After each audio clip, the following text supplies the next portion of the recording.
আমার সাথে একসাথে লাভ দিয়ে দিলাম, একসাথে লাভ দিয়ে একটা আকাম করে দিলাম। আমার চোখে চশমার এই জায়গায় পড়ে গেছে। এই চশমার জন্য আমি অনেকক্ষণ ধরে ডুবাইলাম, ডুবাই আমি 40 মিনিট সাঁতরানোর পর আমি অনেকটাই ক্লান্ত হয়ে গেছি। তাই আমি আবার গাইজ আজ আর বেশি দেরি করব না, সুইমিং পুলের ভিডিও আপনাদের সরাসরি দেখানোর জন্য আমি চলে যাচ্ছি সুইমিং পুলের ধারে। দেখতেই পারছেন আমি এখনও রাস্তার মধ্যে আছি, আমার হাতে 3টা টিকিট। চলে আসলাম অলরেডি সুইমিং পুলের গেটের ধারে। তো এখনই ভিতরে প্রবেশ করতেছি, কতগুলো মানুষ আপনারা দেখতে পাচ্ছেন, আমি নিজেই অবাক। এতগুলো মানুষের সামনে এখানে গোসল করাটা কি সম্ভব? তার মধ্যে অর্ধেক মেয়েই রয়েছে। তার জন্য আমি বললাম যে ওই কিনা দিয়ে চলে যাবো, ওই কিনায় দেখা যায় কয়েকটা ছেলে মানুষ আছে, মেয়ে মানুষ অবশ্যই কম দেখা যাইতেছে। এরপরেও আমি অনেকক্ষণ ওয়েট করছি, ওয়েট করার পরে দেখলাম যে কোন দিক দিয়ে একটু ফাঁকা আছে ওই দিক দিয়ে নামা যাক, কারণ ওই কিনারে অনেক মেয়ে, রাস্তার মানে দিঘির ওই পাশে অনেকটা মেয়ে দেওয়া যায় অনেকগুলো, যার কারণে আমি এখানে বসে রইলাম অনেকক্ষণ। দেখলাম যে মেয়েগুলো উঠছে কিনা, তারপর দেখলাম যে হ্যাঁ মেয়েগুলো নাই। এই শয়তানি কি করলো, আমার ফালাই দিল ধাক্কা মেরে। এটা কি ঠিক করলো? আমাদের পানিতে নামার তো একটা বাউসাও আছে নাকি, ওই আমার আগেই ফালাই দিল, যার কারণে তার কিছুই কইতে পারলাম না।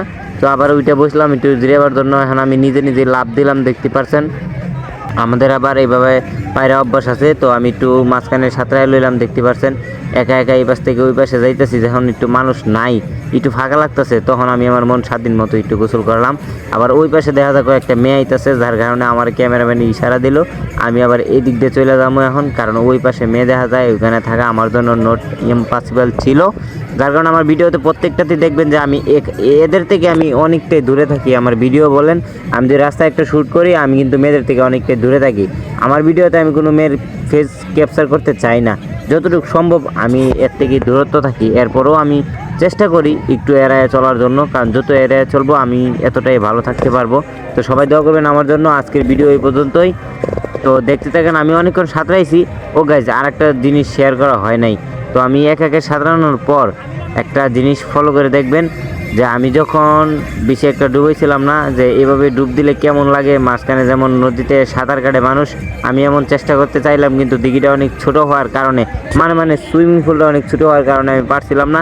তো অনেক ক্লান্ত হয়ে গেছি, আবার তারে নিয়ে একটু উইটা বললাম, উইটা একটু রেস্ট নিয়ে নিই, অনেকক্ষণ একটু সাঁতাইলাম। তারপর ওই বলছে আমার সাথে একসাথে লাভ দিয়ে দিলাম, একসাথে লাভ দিয়ে একটা আকাম করে দিলাম। আমার চোখে চশমার এই জায়গায় পড়ে গেছে। এই চশমার জন্য আমি অনেকক্ষণ ধরে ডুবাইলাম, ডুবাই আমি কি আর হাল ছাড়ার পাত্র? অবশেষে আমি চশমাটা পাইলাম, তাও আবার মনে হয় আধা ঘন্টা 40 মিনিট পরে পাইছি। এই 40 মিনিট আমি এখানে শুধু ডুবাইছি গাইছে। এখন বুঝেন যে কেমন লাগছে। প্রায় 40 মিনিট সাঁতরানোর পর আমি অনেকটাই ক্লান্ত হয়ে গেছি, তাই আমি আবার কাছে চলে আসলাম, ওকে বললাম যে আমাকে তুল। গাইস, আজকের ভিডিও এই পর্যন্তই। পরবর্তী ভিডিও দেখার জন্য অপেক্ষা করবেন। টাটা, বাই বাই, আল্লাহ হাফেজ, সবাই ভালো থাকবেন।